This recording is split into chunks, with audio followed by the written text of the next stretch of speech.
is set up for meditation practice and yoga in the Tibetan tradition. In the Tibetan tradition, it's all about mind training. There is some physical exercises, which one of them is what we call prostrations, which is similar to forms of hatha yoga. But most of the practices are in the venue of energizing the body and training the mind to be not only totally positive, which would affect the speech and the activity of the individual, but also how to transform the emotional energies which arise spontaneously from interaction with central perceptions and thinking, and how to use those emotional energies more powerfully.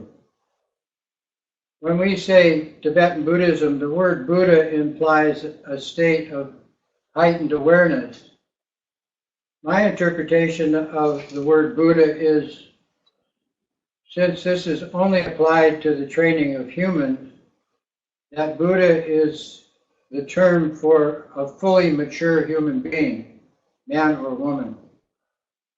So that's going to be the goal of these practices, to bring oneself to full maturity as fast as possible. Some can do these practices more strenuously than others, and some, of course, have different aptitudes and abilities and levels of intelligence.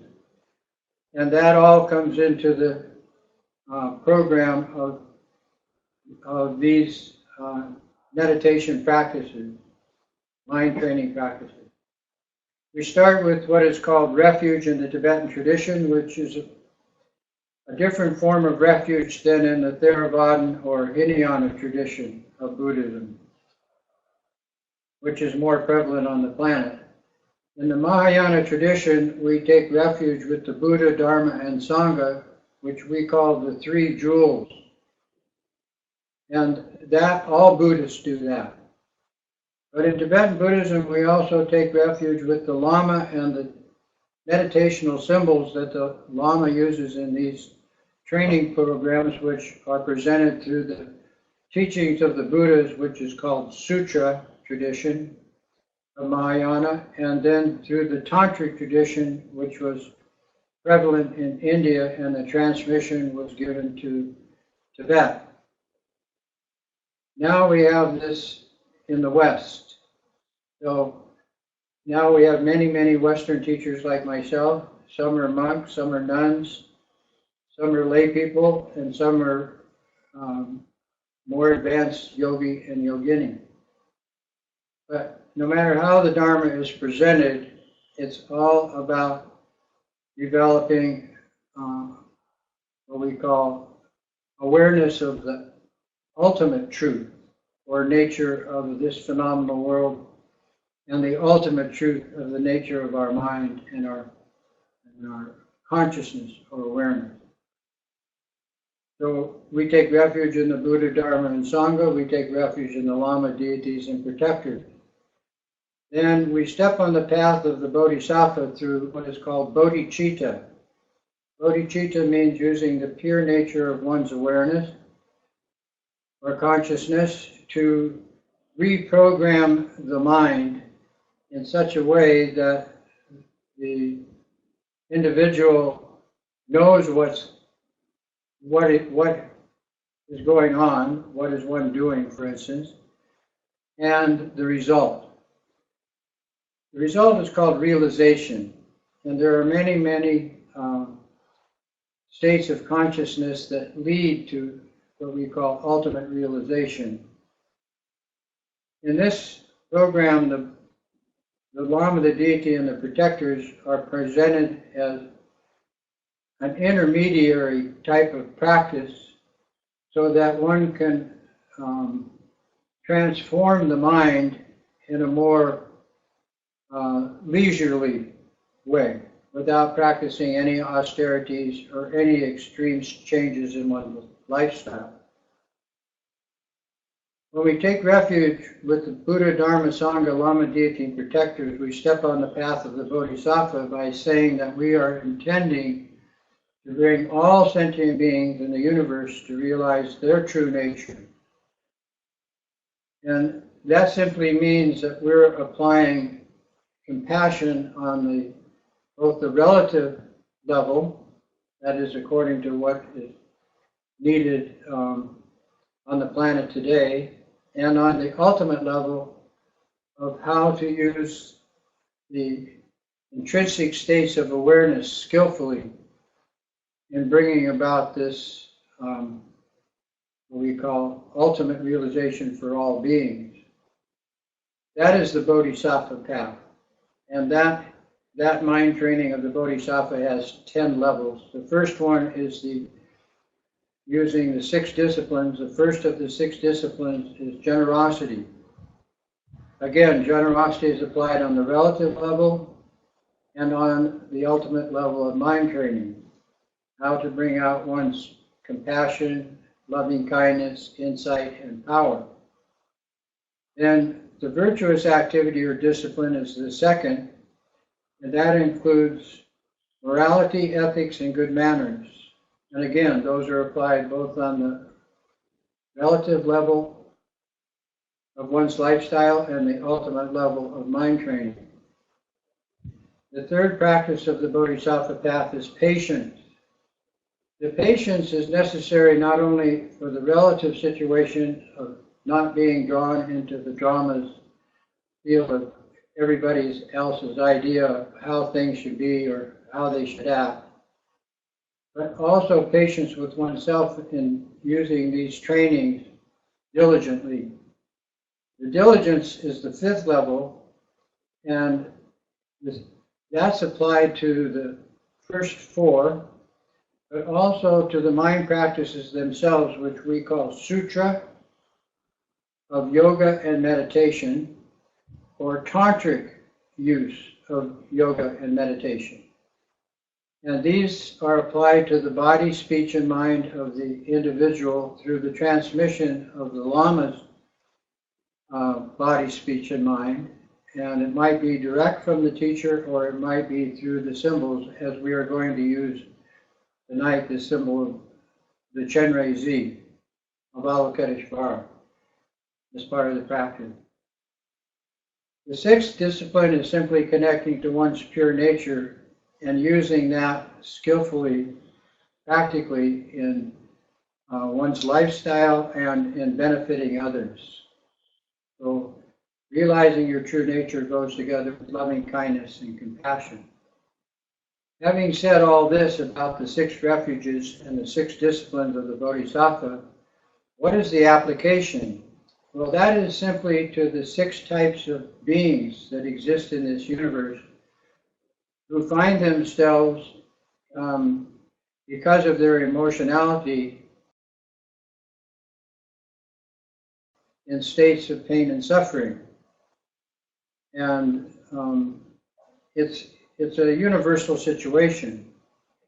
So these 6 kinds of beings are located on this planet, for instance, and then 4 types of spirits. And these are in a state of transmigration, or the emotionality of these sentient beings with each other and with their environment.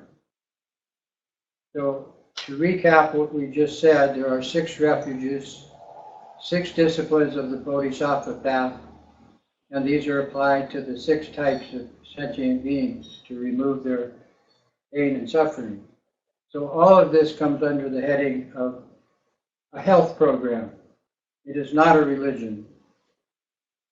Now, to start tonight, I think it would be good if we just sit with the back straight, head slightly tilted forward,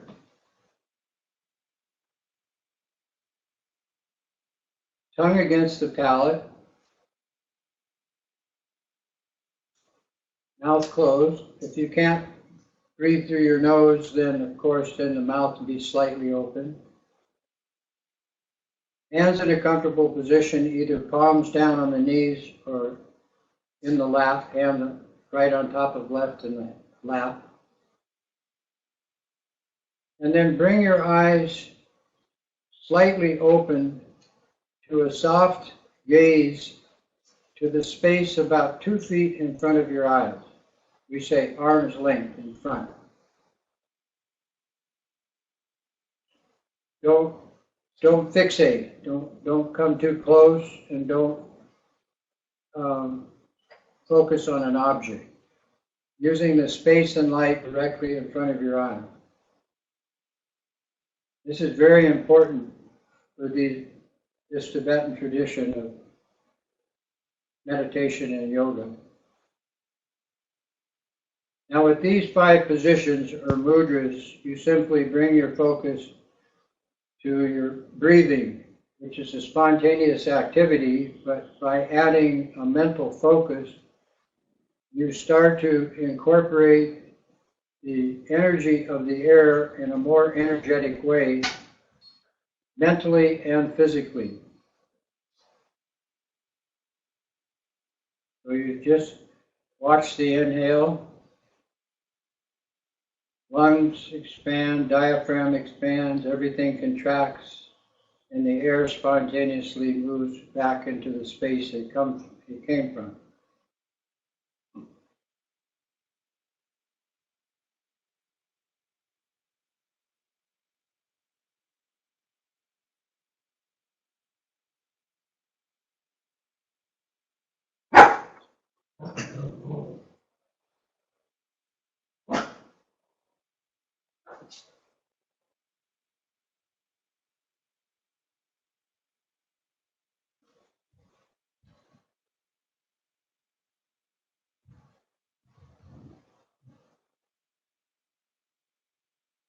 This practice of focusing on the breath is called prana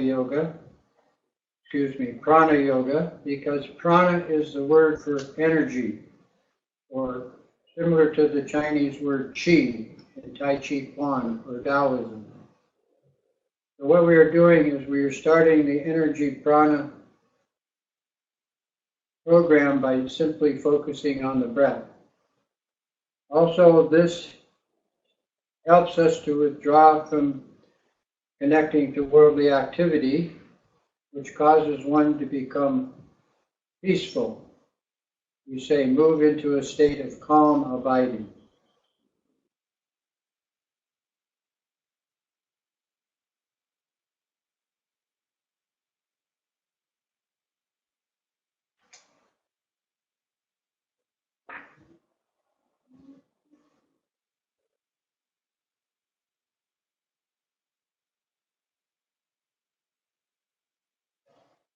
Now take your focus off the breath and relax. So there's nothing to meditate on. Just stay present and alert.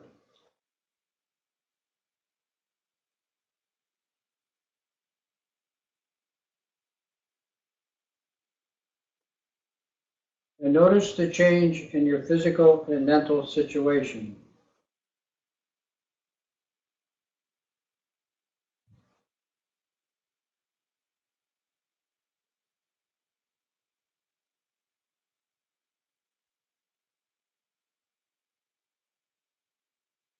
By attaining a state of peace or calm abiding, we are halfway home to the discovery of our true nature of pure awareness, which is intrinsic. And this is called shine in Tibetan or samatha in Sanskrit.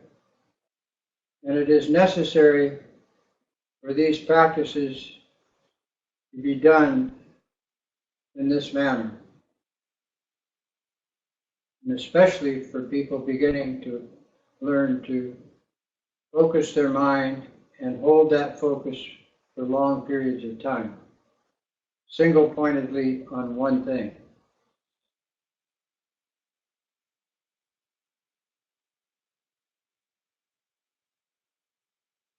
Now again, put your focus on your breathing, and this time we're going to do the 3-part prana yoga practice. Inhale, and give a mental pause before you exhale. So you inhale the air, hold for a second, then exhale.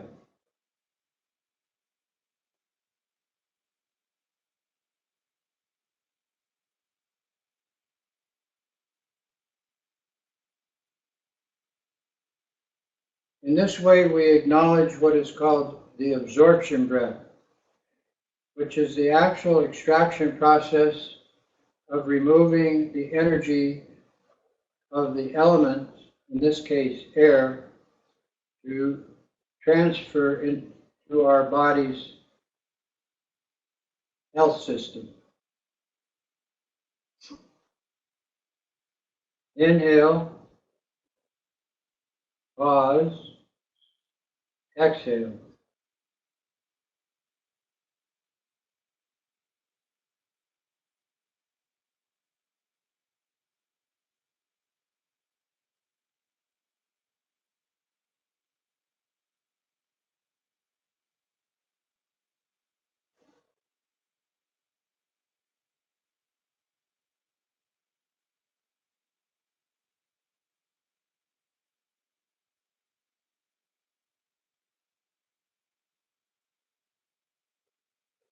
And then again, take your mind off the breath, your focus off the breath, and relax.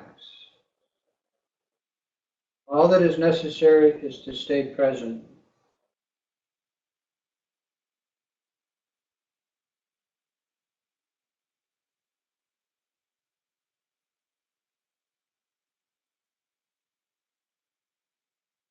In this way, you develop what is called alertness. The ability to focus and be alert is very useful in worldly activities and extremely useful in these meditation and yoga practices.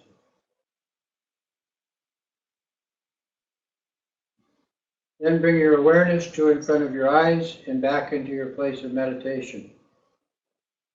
And that was a short introduction to the simple practice, very useful for beginners and adepts, yogis, yoginis, for good health. Any question? I have a question.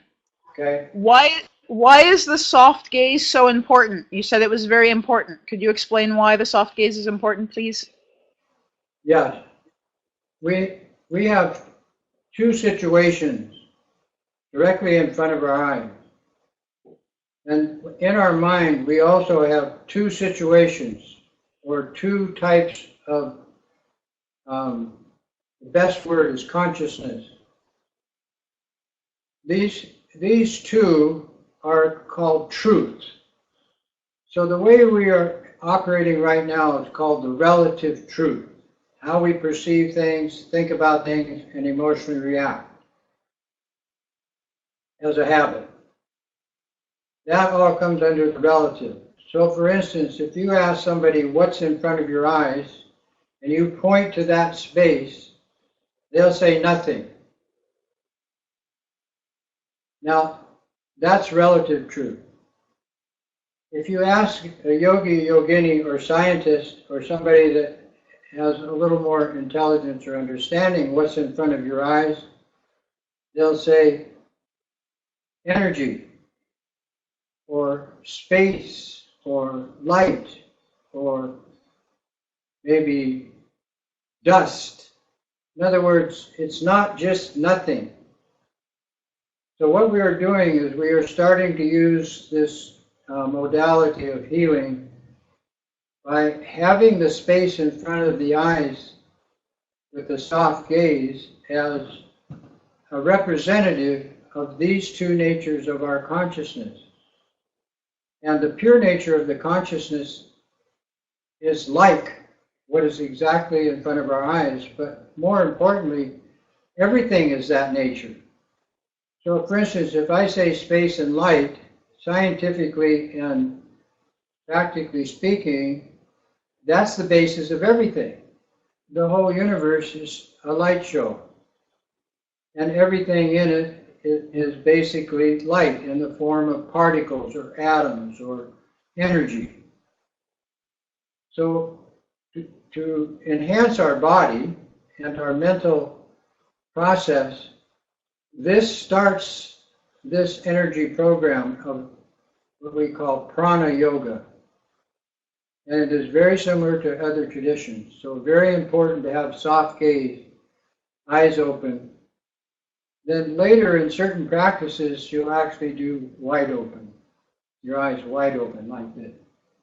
But for now, just soft. Just be aware. What's going on here is going to be internalized. It's a metaphor. Does that answer your question? Yes, it does. Thank you.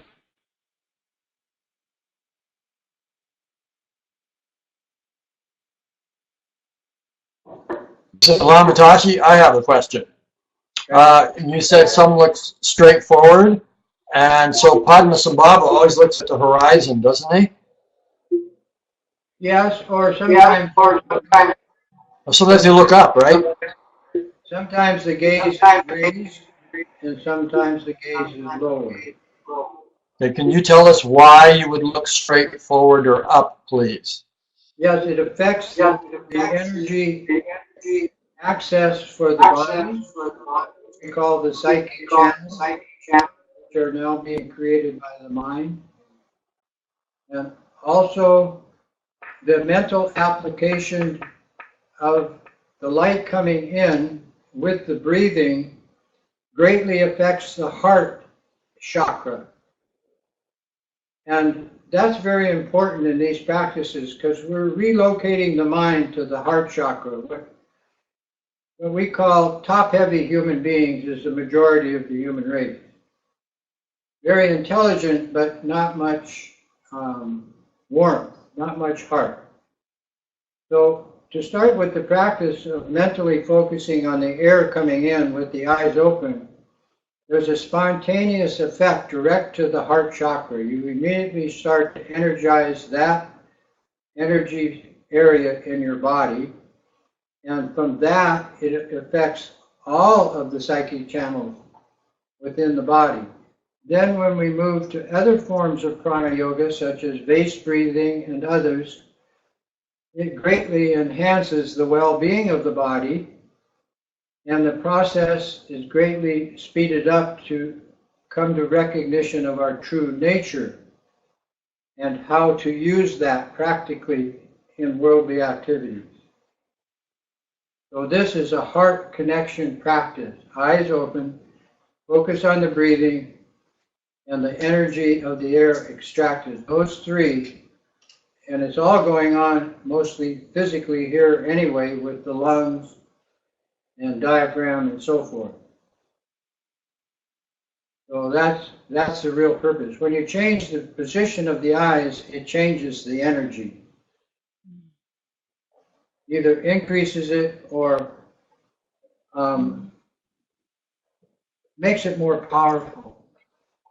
So when would one look forward? What would be the reasons for this? Or look upward? What part or type of practice would you do that with? Hold on, our sound was down. Okay, now say that again.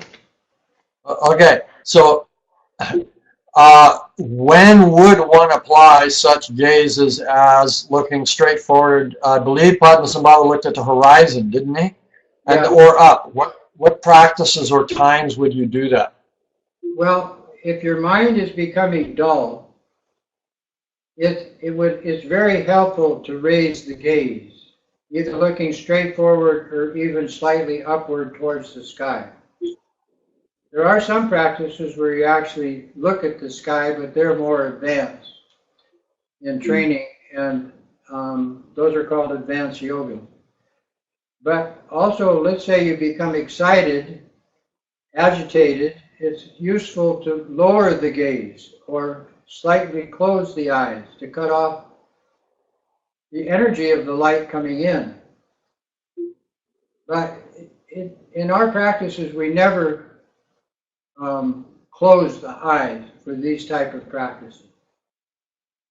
You don't shut down this access to light and space. We want to make these very useful on both the physical or relative level and also on the mental and pure level of consciousness. Everything that we do in these practices is to speed up realization of our true nature is internalized mentally. So the eyes are assisting in that function. And also, at some point, like today, we'll introduce vibratory energy of sound as how light is heard. Okay? The word for that is called mantra. But we're going to do that in this program today also. Does that answer your question? Yes, thank you. Thank you very much. Any other questions? I do have one question. Hopefully it won't be too long, but you had mentioned that when a human being becomes mature, their true nature is loving kindness and compassion. So some people would argue that the true human nature is not loving kindness and compassion, but you're saying that according to this tradition, when we are fully realized, our basic true nature is kindness and compassion. Like that's the human nature. Nature is the key word. Nature, natural world, nature, natural mind. Nature. When we say nature, we're talking about as it really exists, not how we think it exists. There's a great difference in this because in the thinking process of the mind, the way the human race is doing it, especially in these so-called modern time, is with a lot of distraction. And the distractions are both outside and inside. But these distractions cause stress. But more than that, they cause the person or individual, and this is applied to the whole human race, to distort what they are sensing. And it goes like this. The first part of conditioned existence when one takes birth is they start to experience everything as separate. And that idea is enforced through the contact with everybody they come in contact, and as they start to develop, the sensual perceptions enforce that idea of separation. It's not true. For instance, a premise in Buddhism is that everything is interconnected. And because of that, there is no such thing as separation. The second problem with the idea of separation is the subject-object dichotomy causes one to become diseased, is a good word, dis-ease. And this is because, again, the subject, object, and the activity of sensing, these three can't exist separate. The analogy that we use is like a reflection in a mirror. The reflection in the mirror can't be separated. If you stand in front of the mirror, the reflection in the mirror is actually creating you. What is the nature of the mirror? It's reflective energy. What is the basis of that? Light. So going back to this idea of non-separation, if you remove the idea of separation, you start to unconditionally produce what is called concern for the well-beings of others, which you now know to be not separate from you. And we call that relative compassion. The way the situation exists today in the human race is there's a very strong disconnect about concern for the well-being of others and our environment. And you can see that is producing. 5 minutes with worldly news would be a good example. So the second premise is that you believe this all to be real. Well, relatively, of course, it is. But in the pure nature of the universe, just as it is, it's simply a light show. It's like a dream. And if you take the analogy of a dream, we're in a dream situation. It is not like the dream. It is not the dream, but it is like a dream. And when one wakes up, what do they wake up from? They wake up from the idea that it's real. They have taken away the idea of separation, so everything is now interpenetrating, interconnected. And they start to find out that loving kindness and concern for the well-being of others and their environment is the nature of the universe itself. Therefore, it should be the nature of all the sentient beings in the universe, which I mentioned before are humans, animals, and spirit. And then thirdly, this pure state of being that we are entering into is called ultimate truth. And the reason we say it's ultimate truth is just as a comparison between that and the way we're operating now conditionally with relative truths. And that's what all of these mind training programs in Tibetan Buddhism are, to establish this so that you experience it, fully understand it, and do it. Become it. And then there's a law of karma. In the relative condition of existence, we have karma.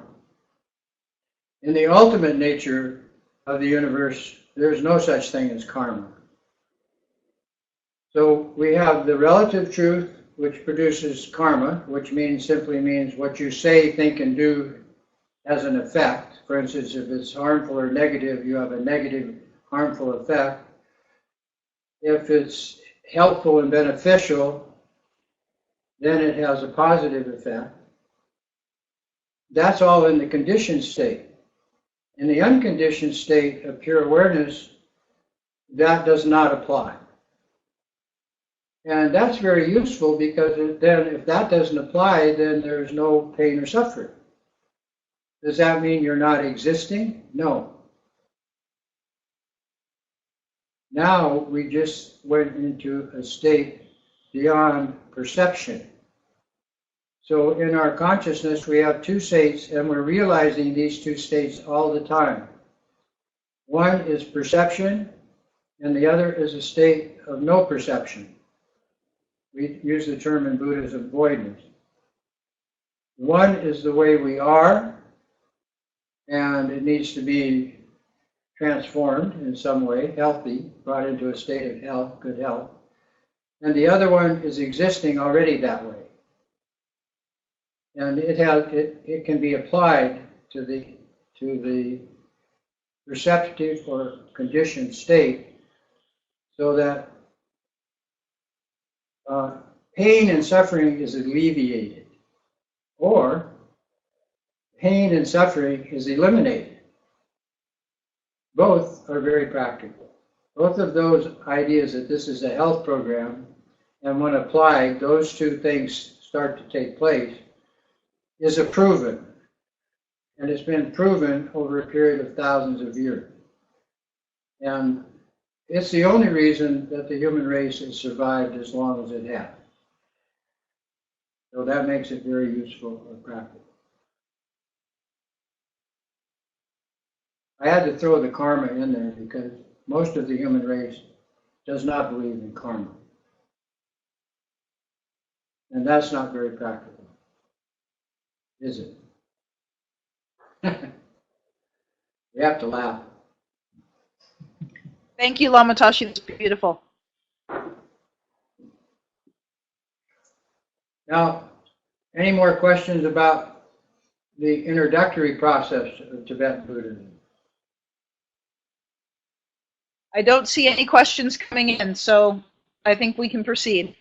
Now, if the people out there, the humans out there, us, are thinking that's good, because the thinking, the mind, is the basis of entering into the non-conceptual states and understanding their usefulness and how to apply them. And in our form of practice, we're very similar to other types of shamanistic traditions such as Sufi, American Indian, Hawaiian, Hindu, Taoist, and so forth. But the shamanistic Lamaism that's evolved from the transmission from India to Tibet and other Himalayan countries, including, for today we have one that's prominent, Bhutan, has now spread into the Western world. And if you access it, we used to use Encyclopedia Britannica, now you Google it. But if you look up Tibetan Buddhism, its definition is shamanistic Lamaism. And that's very appropriate. Now, the word shaman also should be applied to women, because it's not just shaman, it's shawoman. But if you apply that word, it's all about healing, physically, mentally, emotionally, and spiritually. It's also about interacting with the environment in a very healthy way so that the environment is sustained just as it is and not corrupted. But when we apply shamanism to the individual, the body, speech, and mind are working separately in the human condition on this planet today. In other words, we're distracted so much that we don't have these three in the same place. The mind someplace else, this talk is going on, a lot of idle chatter is a good example, and the physical is under a lot of tension, which causes disease. The purpose of these practices is to bring the body, speech, and mind into the same place. It's called a state of unity. And when you do that, that takes out the idea of separation, because you can experience it. And when you start to experience this state of unity, sometimes these experiences are very profound. And maybe a lot of you watching this program tonight know what I'm talking about. But that state of unity is only one of five states of intrinsic awareness. And when we use these 5 states, we directly connect them shamanistically to the 5 elements, which produce our body and everything in the entire universe. When you approach the 5 elements, earth, water, fire, air, and space, no matter how you approach them, they are to be in harmony with your physical situation. And also, these 5 are the outer manifestation of everything, and your body, are directly connected to these 5 states of intrinsic awareness. And I'll give you an example. The element water is operating in a state of unity. And what that means is, if you have 1 drop of water, it's water. If you put a whole bunch of drops of water together, you have a lake, an ocean. You have your body, for instance.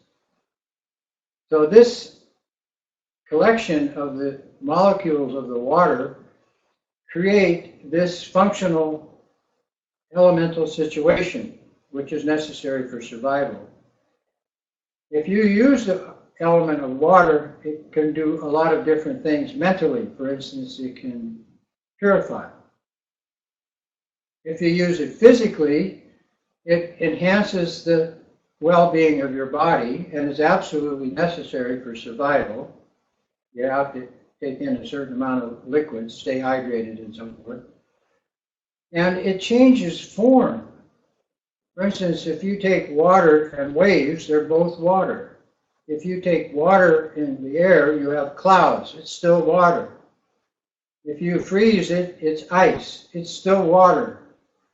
If you heat it, it makes steam, gas. It's still water. So this constant changing of one element is not just on the basis of that one element. If you have that one, you have the other four. It can't operate by itself. In the same way, when the water connects to a state of unity and you profoundly understand and realize this state of unity, it connects you to four other states of intrinsic awareness. And that's the ultimate nature of pure consciousness, which causes a human being to become mature.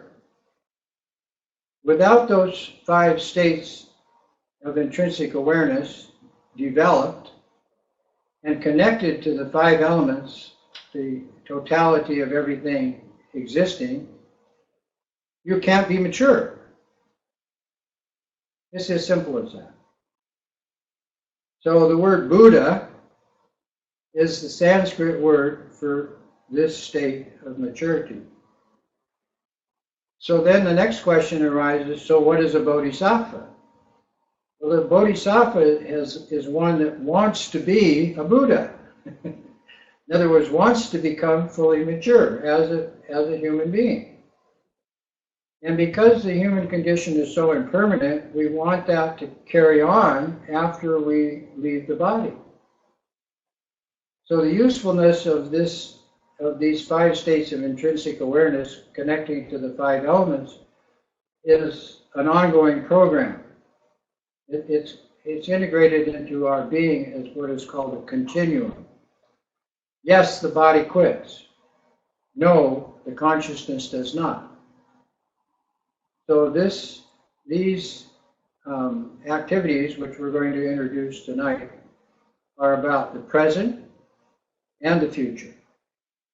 And we do take into consideration of the past, because without the past, you wouldn't be to this state of evolution in the present. The program we're going to introduce tonight in Tibetan Buddhism is called Tantra.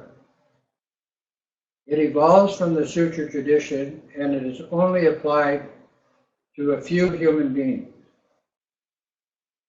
The few human beings that have the inclination to use these methods of Tantra, which are many, and have the ability to go along with that inclination, must have a third condition, and that is they must have leisure time.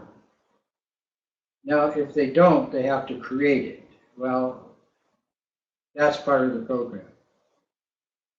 And then finally, you need support. Now, the support in the conditioned state of existence is called karma. But also, you need mental and spiritual support.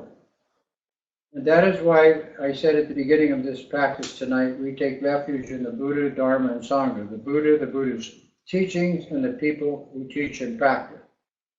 We take refuge in the Lama and the symbols that the Lama uses for these practices to gain realization, which are called deities. And there's another category called protectors. So tonight we're going to present the Lama deity protector aspect of Tantra, which is called highest Anatara Tantric Yoga. And it's got a great long word in Sanskrit, and Tibetans have their own way of saying it. So Tibetan Sanskrit, Hindu Sanskrit, a little bit different. So now we're going to take refuge. Oden Lama Dampa Nama Chaksu Jio Yedam Chokor Gilaso Nama Chaksu Jio Sanjay Chom Dende Nama Chaksu Jio Dampe Chur Nama Chaksu Jio.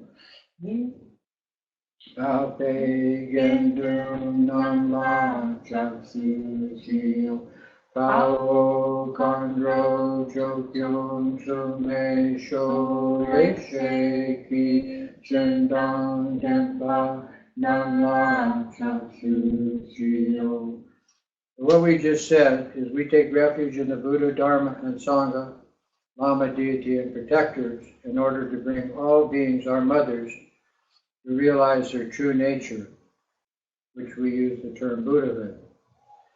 The next prayer we chant in Sanskrit is to develop the pure mind of a bodhisattva as the fast process to become mature. Sanjay Chodam Choki Chodam Ma Tenchu Padu Dagni Chatsuchi Yahi Jinzo Jite Shunam Hidrola Tenzer Sanjay Yupasho.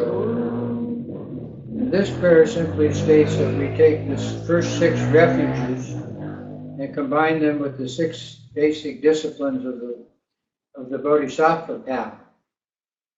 And then we incorporate those refuge into 6 disciplines in order to bring all of the 6 realms of sentient being to maturity. And we think of all of these sentient beings as like a family or like our mother. For instance, on this planet, we have the family of the humans. And thinking of humans as a family, we can honestly say that they're like our brothers and sisters. Well, you can see how brothers and sisters interact from one family to another. In some, they're very harmonious, and others, there's a lot of discord. But they're still families, so they're still worthy of honor and respect and concern for their well-being and treated with loving kindness. So that's this second prayer. 6 refuges, 6 disciplines in practice applied to the 6 kinds of sentient beings. Now these sentient beings are in transmigration, which simply means, for in the human condition, all of these sentient beings were at one time human. And if we use the measure of time, there is no beginning, middle, or end to that subject. But there's also a situation of timelessness. And when one starts to move into that state, then you're starting to operate the way the universe operates. There's no beginning, middle, or end to the process of the phenomenal world. But its basic purpose is to create life, set up circumstances that in some ways sustain it, and cause it to evolve so that in time it becomes the same nature as the universe. So when we refer to the extraordinary intrinsic state of awareness, we label that the natural mind. When we refer to the way we are now, we call that the relative or unnatural mind. So this is how we start to understand the situation and how to bring healing into this situation. When we enter into the word Tantra, it evolves from the Sutra.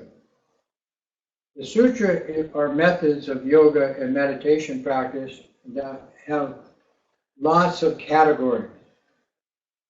All of the sutras, of which there are 100, are based on the Buddhist, what we call transmission, which took him many years to give it all to the Hindu nation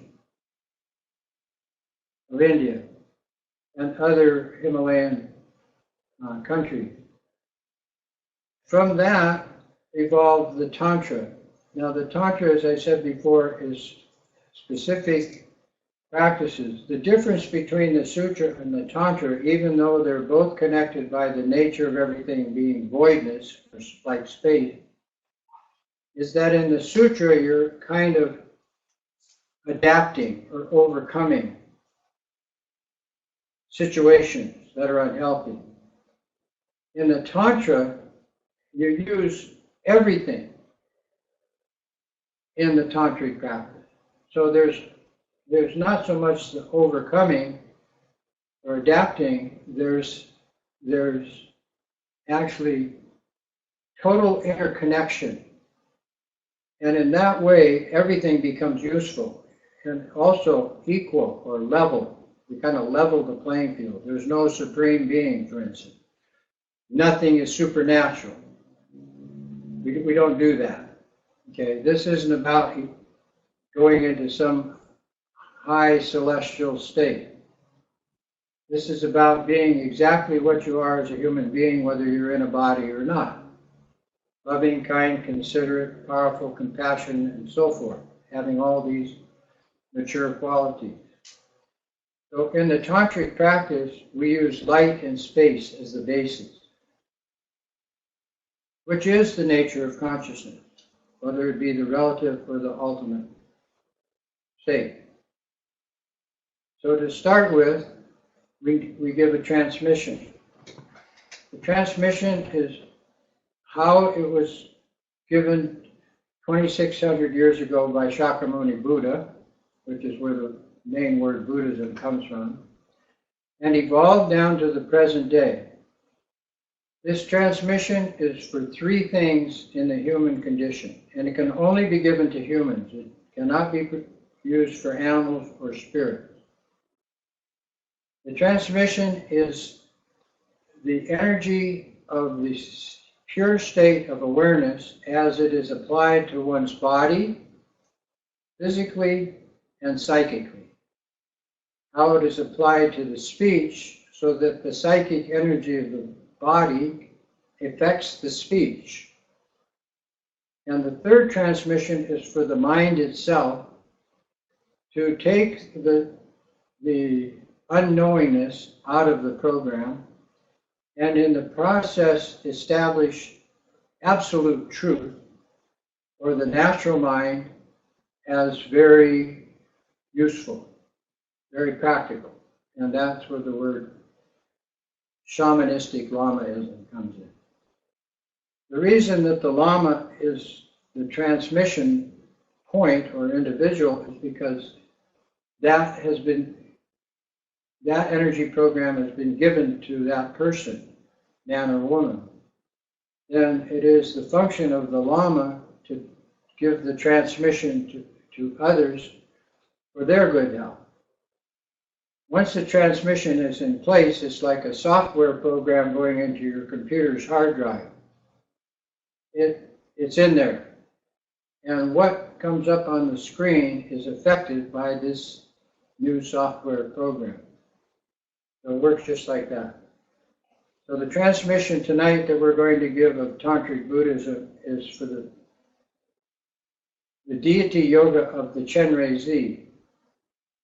The Chenrezig is in artistic form, is expressed in this tanka above me on the wall. And if you can't see that, the form we're going to use tonight looks like this, okay? A male aspect made of light with 4 arms, okay? On the back of this picture are 3 syllables, tantric syllables. The top syllable is the Tibetan symbol for Om. It's a little different from the Hindu. The next syllable is the syllable which is for the speech transmission. And the third syllable is called Hum, which is for the mind transmission. Now, in this case, the mind is actually the heart. So it's like better thought of as a heart-to-heart transmission.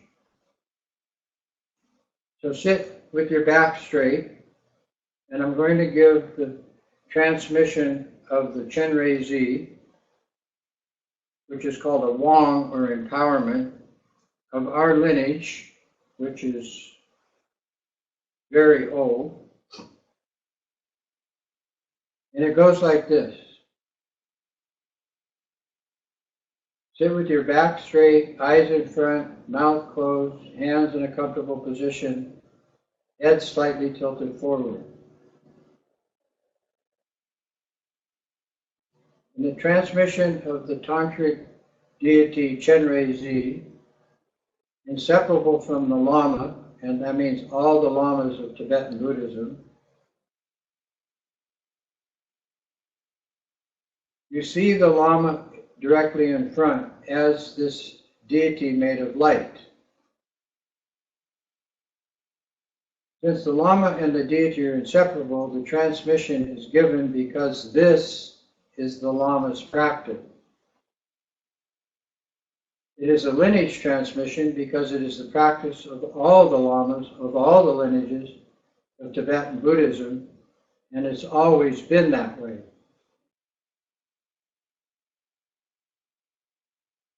The first transmission is for the body, and this is called the vase empowerment.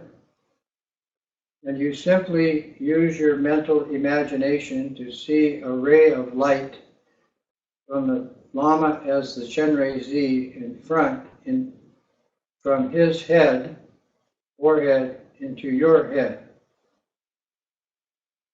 As this energy transmission of light, white light, takes place, we chant the syllable Om. Inhale.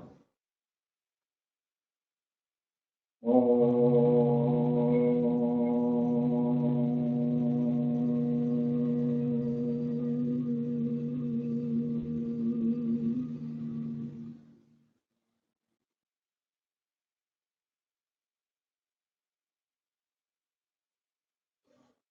Now keep that transmission going and add the second transmission, which is called the energy bliss of light transmission, and this is from the Lama's throat as the deity Chenrezig.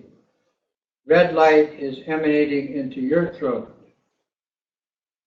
And this is what we call the sound or mantra transmission. And with that we chant, while this is going on, you chant Ah. Inhale. Ah.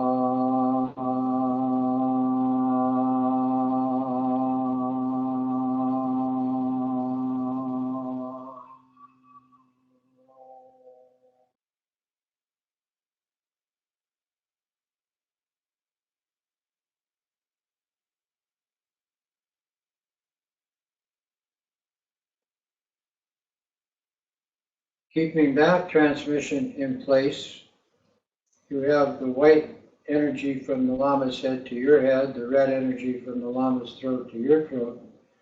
Now we add the heart or mind transmission, and this is called the wisdom empowerment, which makes the process of transformation from the conditional to the unconditional states easily not only applied, but realized. See the blue light from the Lama's heart chakra to your heart chakra emanating. Inhale and chant Om. Om.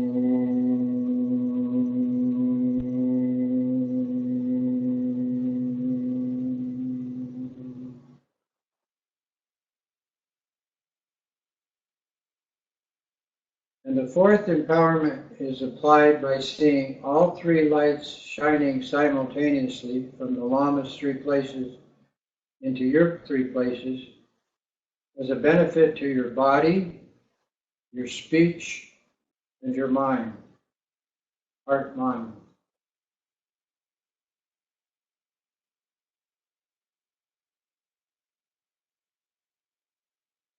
The final empowerment is called the empowerment of union, or the word empowerment. The Lama in front as the deity dissolves into you, because there is no such thing as separation. With this union, the three lights move together as one in your heart chakra. With these three lights in the same place, you sound the seed syllable of the deity of this tantric practice, which is Chenrezig. You sound the seed syllable Kri. Inhale.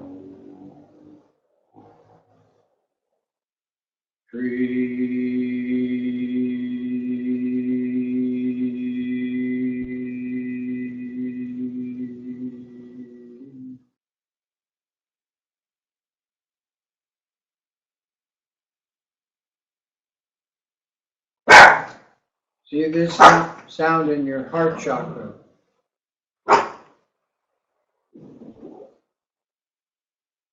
And simply allow it to fade into space. And the space is accessed in the same way as what's directly in front of your eyes. So you move into what is called the state of voidness.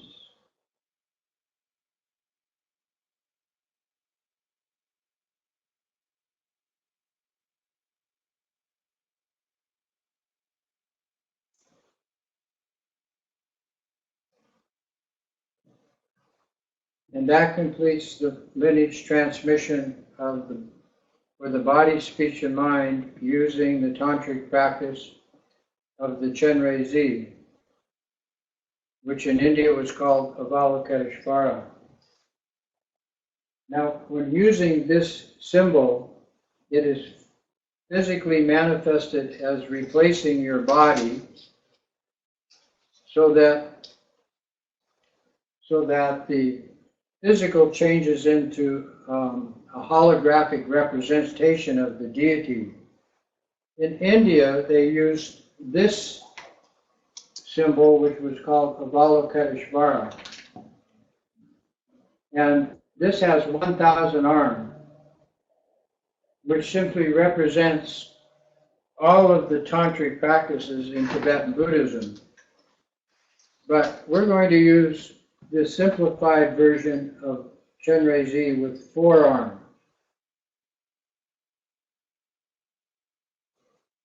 The basis of this is the Om Ahum transmission that you just received, which actually gives you permission to do this practice either as a sutra, which is the way most Dharma centers in Tibetan Buddhism practice it, or in Tantra, which means to become the Chenrezig and apply that symbol to all beings. So we're going to do that one now. Before we start, is there any question?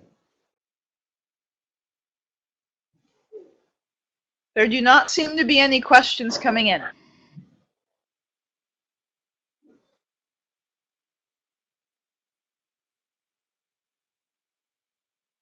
Sit with your back straight.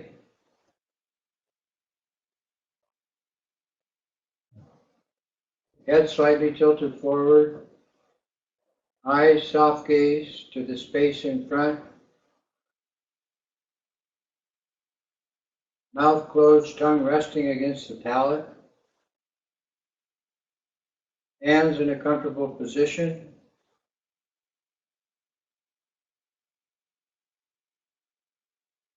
And return your focus to the 3 lights, 3 breath practice.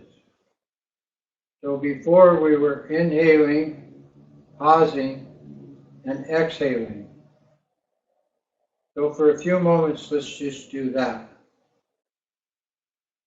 Inhale air. Pause for the energy absorption through the body. Exhale the air into space.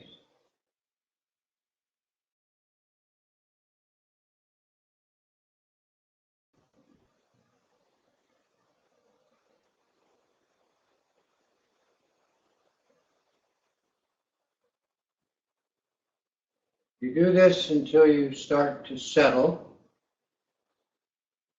Then add the 3 lights. So now you inhale the air, you visualize white light coming in with the air. The middle breath of absorption, you visualize red light. That was the pause. Exhaling, blue light to fill space.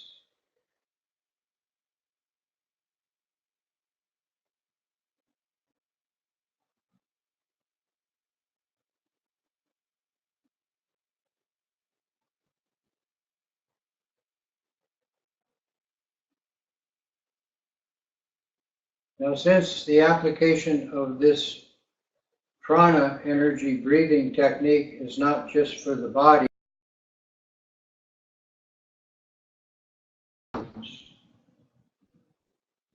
when you inhale the white light air, hear the sound Om. When you do the middle breath absorption of red light, hear the sound Ah. And when you exhale the blue light to space, hear the sound Hum.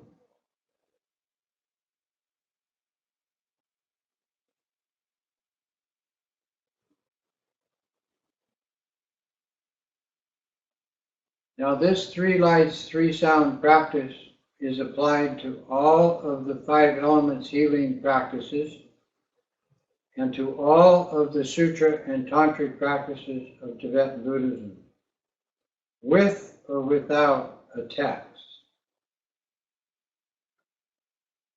Inhale white light, Om. Middle breath absorption, red light, Ah. Exhaling blue light to space, Om.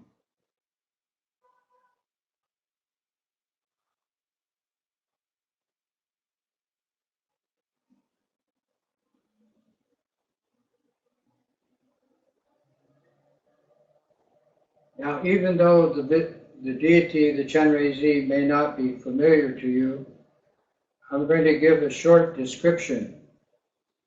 But as I describe this symbol, visualize it in front of you like a hologram made of light. So life-size mirror image in front is young male aspect, white. 3 eyes, an eye in the forehead, smiling. He has a 5-jewel crown. His legs are in full lotus discipline, posture. The right hand holds a mala, which is for counting mantra in the tantric tradition. The left hand holds a lotus, so his arms are like this, like he's flexing his muscles. And the 8-petal lotus symbolizes that your 8 aspects of conditioned existence have been totally matured or purified. Then he has the other 2 arms, palms together in front of the heart chakra. So we're locating the mind in a mudra of devotion, respect. And then the space between the hands is the nature of this state of pure awareness. He is dressed with 5 colors of silks. This is the 5 elements connecting. He has 6 kinds of jewelry. These 6 kinds of jewelry are the symbols of the 6 disciplines of the Bodhisattva path. This deity sits on a moon disk flat, on a sun disk flat, and these 2 disks are placed on a 32-petal lotus. And all of this visualization in front is like in space. So the symbol of that is an empty mirror behind his back.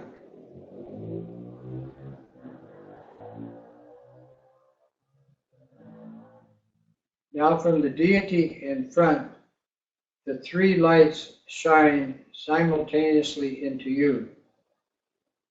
The Om, the Ah, and the Hum. When you can see these three lights, a white Om from the forehead of the deity, a red Ah from the throat, and a blue Hum from the heart chakra, shining into your three places, then merge the deity in front into you. Just disappear into your body.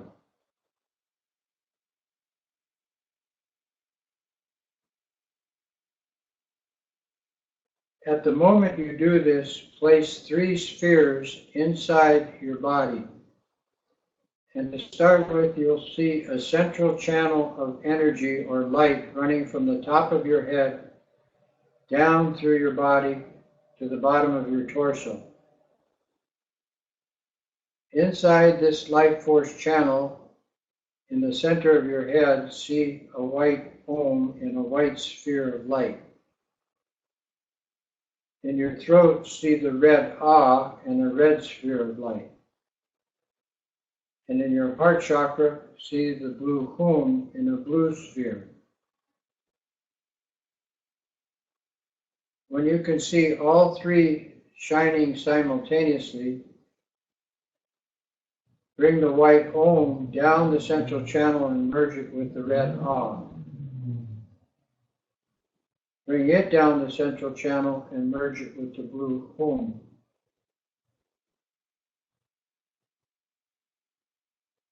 Contract the Hum to a tiny particle of light. And for a few moments, relax as that particle represents the luminosity of space.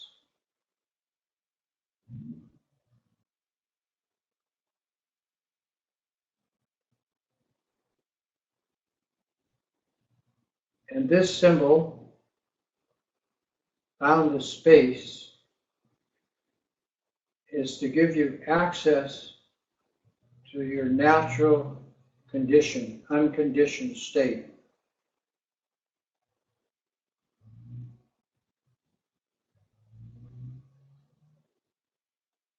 Then from space, again place the particle in the heart center, expand it to a tiny sphere of clear light, expand that to a five-colored sphere inside marked with a Shri. Connect the Shri to all the lamas, deities, and protectors you took refuge. See them surrounding you in space in large numbers.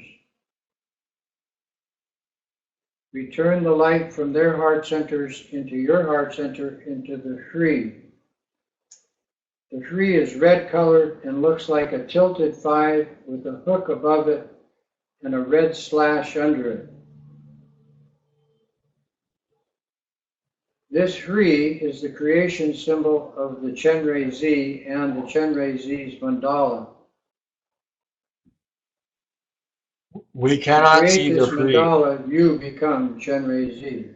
So your ordinary We body can't see it.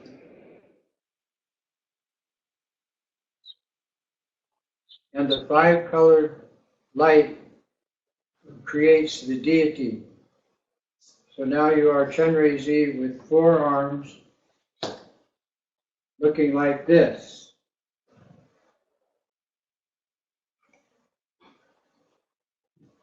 Once you have become this deity, it becomes what is called the focus of this moving meditation tantric practice.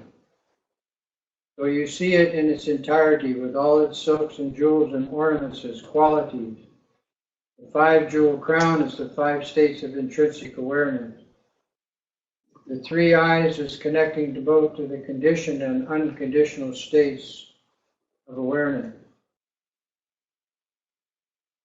The position of the arms and the implements held as the practice. And sitting on a lotus sun and 32-petal lotus in space as the energy of life force of the universe being your support. The 32-petal lotus flower is the symbol of the heart chakra. Once you've got this visualization down through practice, then you see the Shri in your heart center and the deity project to your mother in front. So the woman that gave you this body, created your body, is the first outer reference of this practice. And this starts the process to create the mandala.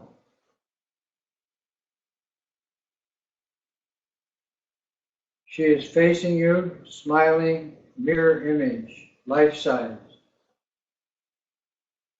Then you project this symbol, Bodhisattva symbol, to your father and all your relatives, friends, lovers, everybody this life you have karma with. Then you start to build the mandala by applying it to the 7 billion humans on this planet.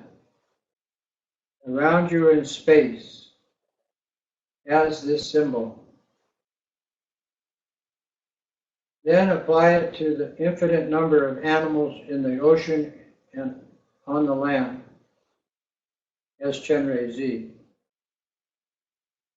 Now you start to build this mandala in your mind, expand it outward, beyond your town, beyond your planet.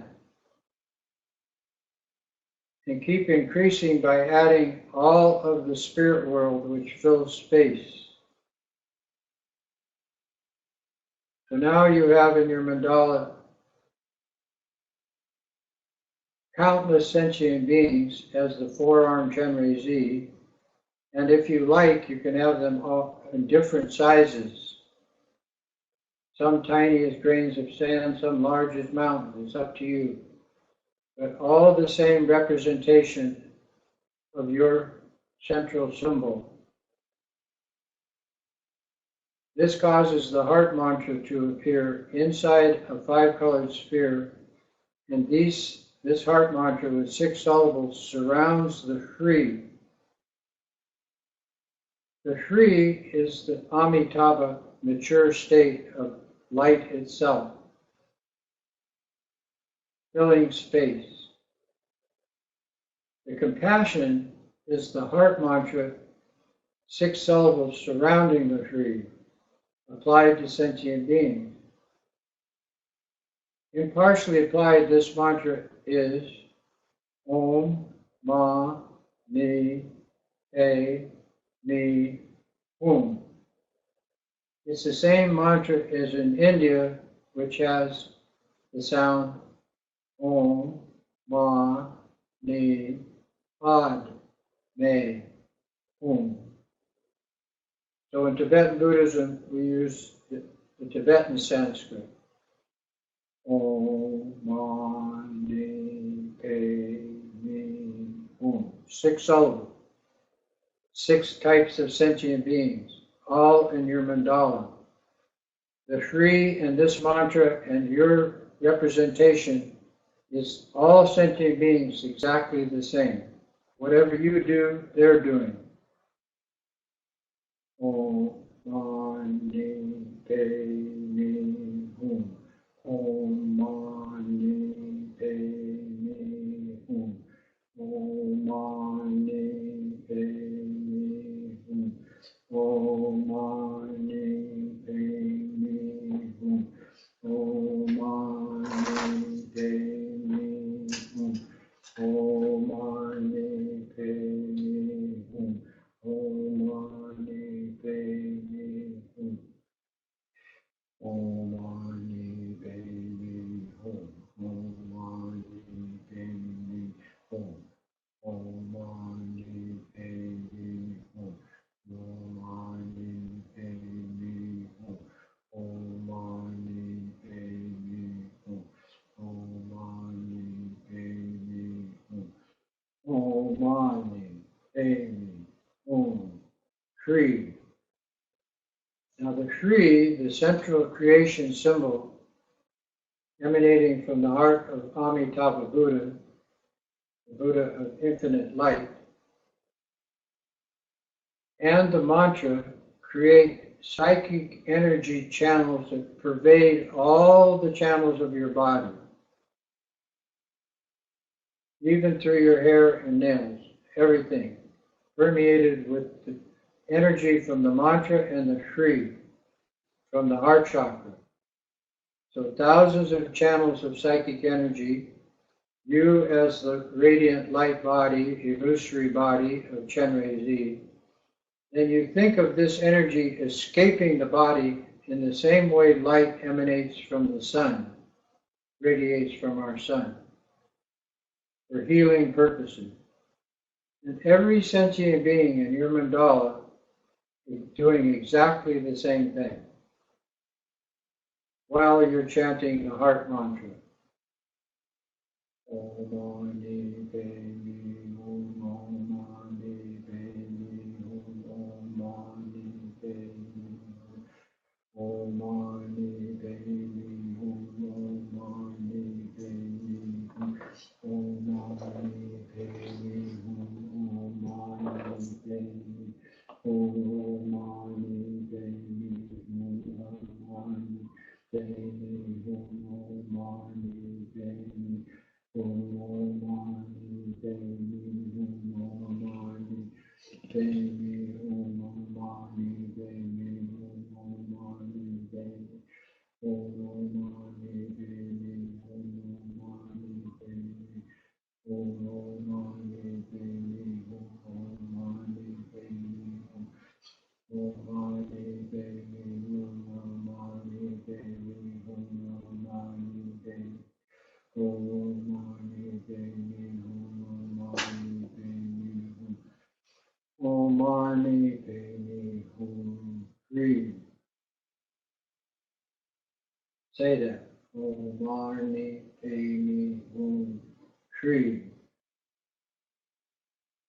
Now your visualization of the Shri, the mantra, your body filled with thousands of channels of light escaping into space, benefiting others, all sentient beings in your mandala the same, is the meditation practice of this tantric deity yoga.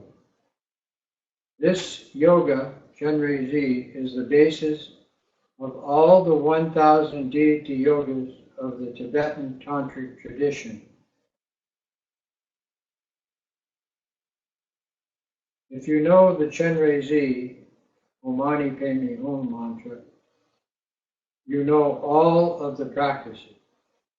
It is the basis. And combined with the Tara practices, it brings the inner states of realization together with the outer states of manifestation of our world and every being in it, in a state of union. The six-syllable mantra in your heart actually turns clockwise. The letters face outward when you sound it. So you can add that little visualization to your practice.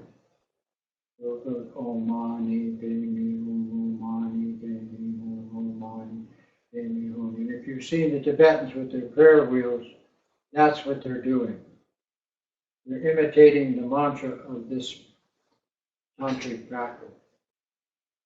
Om Mani Padme Hum, Om Mani Padme Hum, Om Mani Padme Hum, Om Mani Padme Hum, Om Mani Padme Hum, Om Mani Padme Hum, Om Mani Padme Hum, Om Mani Padme Hum, Om Mani Padme Hum, Om Mani Padme Hum, Om Mani Padme Hum, Om Mani Padme Hum, Om Mani Padme Hum, Om Mani Padme Hum, Om Mani Padme Hum, Om Mani Padme Hum. 3. This mantra not only is the heart mantra of compassion and loving kindness for all limitless sentient beings as our mothers or family, all in the same mandala doing the same thing. But each syllable clears the drama of the 6 states of existence. The Om clears the drama of the celestial realms, gods and goddesses, of their arrogance and pride of accomplishment. The Ma clears the heavenly war and war god being of their affliction of jealousy and abuse of power. The Ni clears the entire human condition of their main cultural or emotional predisposition of desire and lust, but also all what we say emotional states. The Pei clears the animal world of ignorance, stupidity, and bewilderment. The Mi clears the deprived spirits, the Tibetans call them hungry ghosts, of their deprived situation. And the Hun purifies the psychotic states of the demonic spirits, sometimes referred to as the hell being. Om Mani Padme Hum. Om Mani Padme Hum. Om Mani Padme Hum. Om Mani Padme Hum. Om Mani Padme Hum. Om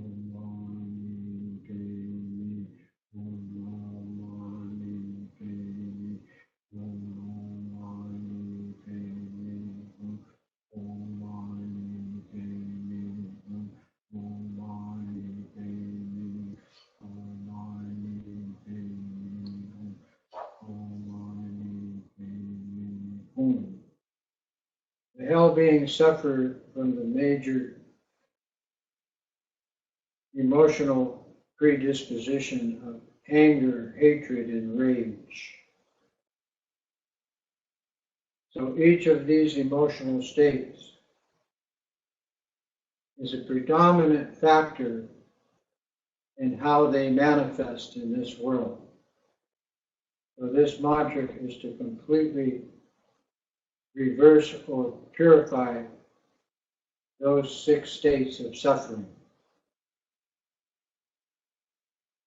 Om Mani Padme Hum. Om Mani Padme Hum. Om Mani Padme Hum. Om Mani Padme Hum. Om Mani Padme Hum. Om Mani Padme Hum. Om Mani Padme Hum. Om Mani Padme Hum. Om Mani Padme Hum. Om Mani Padme Hum. Om Mani Padme Hum. Om Mani Padme Hum. Om Mani Padme Hum. Free. What does the Shri do?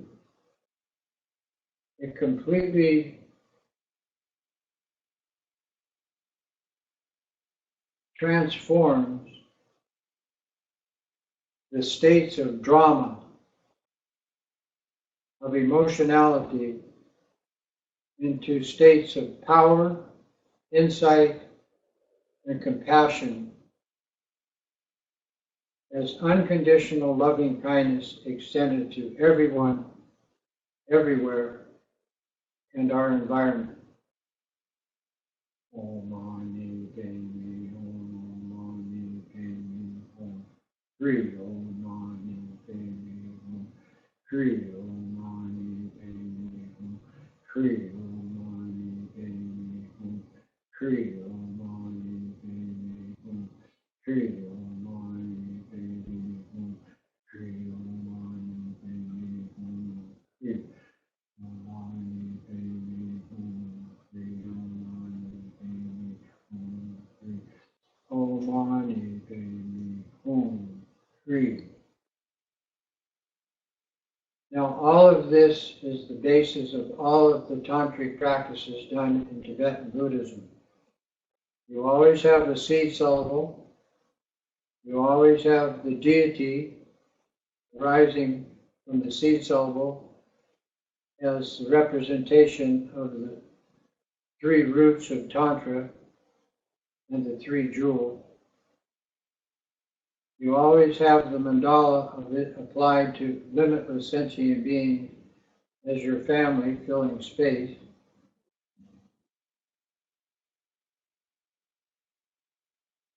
And all of this together causes the heart mantra to appear of that specific deity. So for the Chenrezig, it's Om Mani Padme Hum, these 6 syllables. All of this is called the creation stage of Tantric practice. It's very similar to the way the Hindus and other traditions do their Tantric practice. The only difference is the motivation. And in Tibetan Buddhism, the motivation is totally impartially applied altruistically to every living being. And the type of love is the free, is totally unconditional,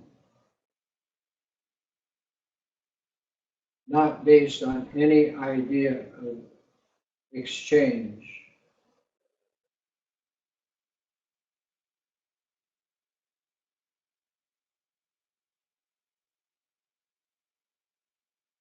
In Tantric practice, we have 2 defined states of the practice. This first state is called the creation stage. The second stage is called the accomplishment stage. To move into this state of pure awareness, you simply implode all the beings in the mandala you created in mind into you as the central figure. Once this is accomplished, you see your symbol as in space or in the sky. Then you disappear into the 6 syllables of the heart mantra. Then each syllable of the mantra, one by one, disappears into the Hri. The Hri is red-colored and 3-dimensional. It is surrounded by a 5-colored sphere of light. Under the Hri was the lotus sun and moon disk seat. All of that disappears into boundless space in a flash of light.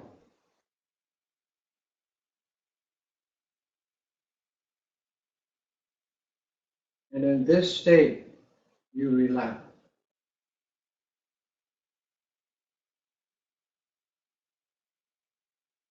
There is no past or future, so you spontaneously move to the instant present as the tiniest particle of time imaginable.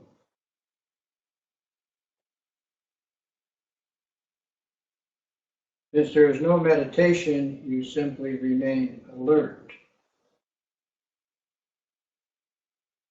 and connected to this dimension of pure awareness.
after a few minutes, to increase your capacity to relax in this state, regenerate yourself as the deity, and do what you do anyway, is project.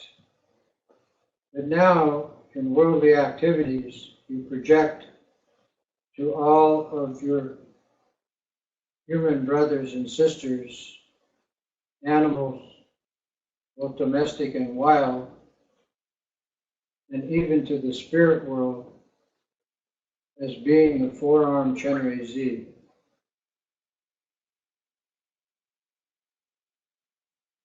And all sound as vibratory energy of the 6 syllables of this mantra, Om Mani Padme Hum.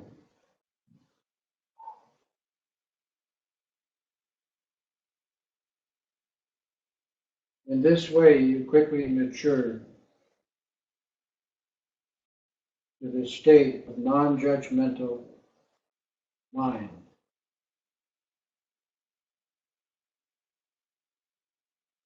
Awareness of awareness itself.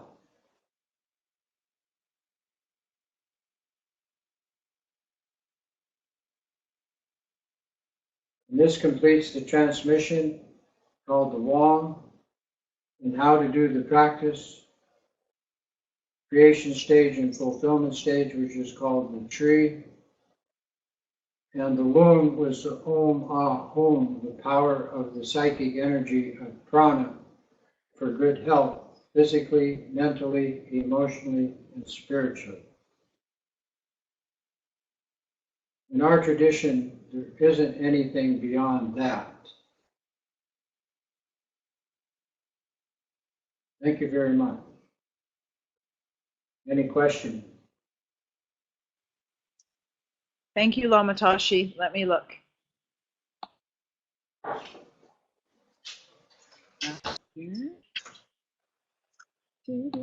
Now, any Lama in Tibetan Buddhism can teach you this practice. You have the empowerment, you've received the software transmission. If you use it this life, good. Future lives, it will arise on its own. So we have a bunch of people saying thank you. We have one question asking, is it okay to close your eyes to better visualize? So wanting to know if it's okay to close the eyes so that they can do the visualization better. No. No. Good answer. No. You have to integrate. Lama Tashi, we have a question here. Yeah. Okay. Okay. So go ahead. Ask your question. Hi, Lama Tashi. It's a little random, not fully connected. Can I still ask? Just ask. Okay. So, what do you suggest for someone who works in a corporate world or like a more mainstream world where you're coming across work politics or just people really clinging or being attached to self and other and all these concepts and living reactively and the setting is asking you, or almost you're in the world of having to play that game with them. And meanwhile, like, I understand on a mental level that there is really no game and it's all empty. But it's not. How is it? Yes, yet it's appearing. Yes. And so how do I live in it when I come home and I look at myself and I'm like, okay, there are days where I can't even shut my brain off sometimes because of how fast that world is and how, as much as I try to practice. Yeah, okay. I'm talking too much again. No, that's perfectly normal. What you're experiencing is normal. Normal people don't meditate, by the way. So since most of the human beings on this planet are called normal, that simply means that they're in this state karmically. Their neurosis or their psychosis in some cases is self-evolving, but they don't see that. They don't see any other way of being, actually. And here you are trying to perfect yourself to become totally mature, which is what your mother intended for you, hopefully. The trick is using these meditations, especially tantric meditation, as not to involve yourself and be overcome by their predisposition, by their karmic drama, which is so powerful and so destructive, which is so egocentric and so disunifying, causing great separation among themselves. And that should bring spontaneously what we call compassion, relative compassion. Because here you are entering into another state completely unavailable to those beings because of their drama that they are creating. And they are not taking any responsibility at all for what they are creating. So I would recommend that, yes, you have to earn a living. Yes, you have to be involved with sentient beings. I say the more involved, the better. But be careful that they don't draw you into the harmful consequences of their drama. And when you go to work, before you go to work, do the Chenrezig practice. Establish this state of well-being as who you are, but not egocentrically, not like the Hindu tradition where you become the deity and evolve into a celestial spiritual state because of that involvement. We're not doing that. What we're here for is to bring healing to the human condition and to the planet itself, which is being destroyed by the humans. That's the Bodhisattva. But don't get all egocentric about it. If it happens, okay. If it doesn't happen, okay. You start to say, well, this is real conditionally, but it's not real ultimately. So you start to think it is and it is not at the same time. And this helps you with the mantra and the application of these tantric deity yogas, because they bring three things into your body, speech, and mind. The first thing they bring is unconditional love, altruistic compassion. Those arise spontaneously because of the practice. The second thing is you start to have insight into your natural mind, that which is not judging anybody or anything. No good, no bad, no judgment, no high, no low, no supernatural, no inferior, none of that. And the third thing that you're bringing into your situation is power. The power over your own mind, which is the source of all your pain and suffering. You are starting to be totally responsible for your mind. You're grabbing it by the throat and shaking it. Listen, mind, no more negative, no more good, bad, you know. That's the power. You're having power over your own situation. Once you develop that, it spontaneously starts to affect everything and everybody around you. Why? Because everything is interconnected. You can change what you are perceiving. But you have to start with your own mind. So that's what these practices are about.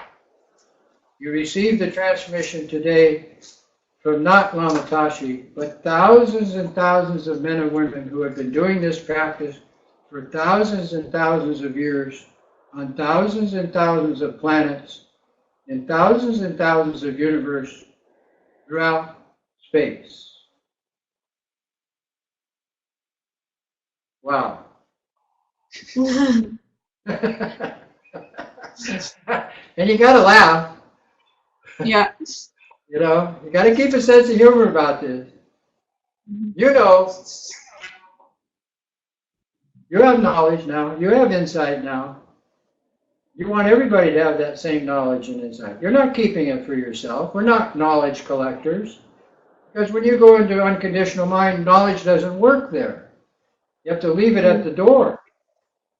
That goes with the egocentric conditional state. It's nice to know and be able to explain on the basis of knowledge to others both states of existence, both states of consciousness. Okay, so I went through a 40-month retreat so I could get a handle on it. Big deal. I came out of there, I went in Tashi, I came out Tashi. But I have a little more power, compassion, and insight than when I went in. So, all the Lama says is if you understand this stuff, you got to explain it to others. You got to make yourself available. So, I do that. That's it. You do that. Make yourself available. The more understanding, the more insight you develop. You have children, you have friends, you have relatives, you have even pets. Any animal we domesticate, we've changed the nature of that animal. If you do these mantras and visualizations in nature, you're affecting the spirits and animals around you in nature. Mm-hmm. This is good stuff. Thank you so much. But don't get uppity about it. You know, this is not religion. Buddhism is not a religion. We get a 501c3 recognition, so tax-wise, but they say we're a religion. We're not. We're not any kind of religion. We're human. We're going to stay human, body or no body. Now, what's important in Buddhism is you start with the refuge, like we did tonight. You sound the six disciplines of the Bodhisattva, and you connect to the 6 realms of beings. Using the mantra is a very powerful way to do that. Om Mani Padme Hum. At the end of your practice session, you dedicate that entire session to everybody else. Give it away. It has no purpose other than that. You are doing these practices for everybody else as if they're your lovers and friends and family. And you're doing it for the environment to protect this earth we live on. This is totally political. So when you do the refuge, always remember at the end of the session to dedicate the merit to all of these sentient beings, especially in the corporate, political, and military social structure. Very, very important. So this is what we do. It goes like this. Ewa di nirdu da, chagya champo drupir ne, drowa chinking malu pa, te sala go parsho, sanjay kusum nempai jimla dam, choni megur nempai jimla dam, gendu miche dumpai jimla ki, jitar gomwa molam drupar sho. And in American, by this virtue of having realized Mahamudra,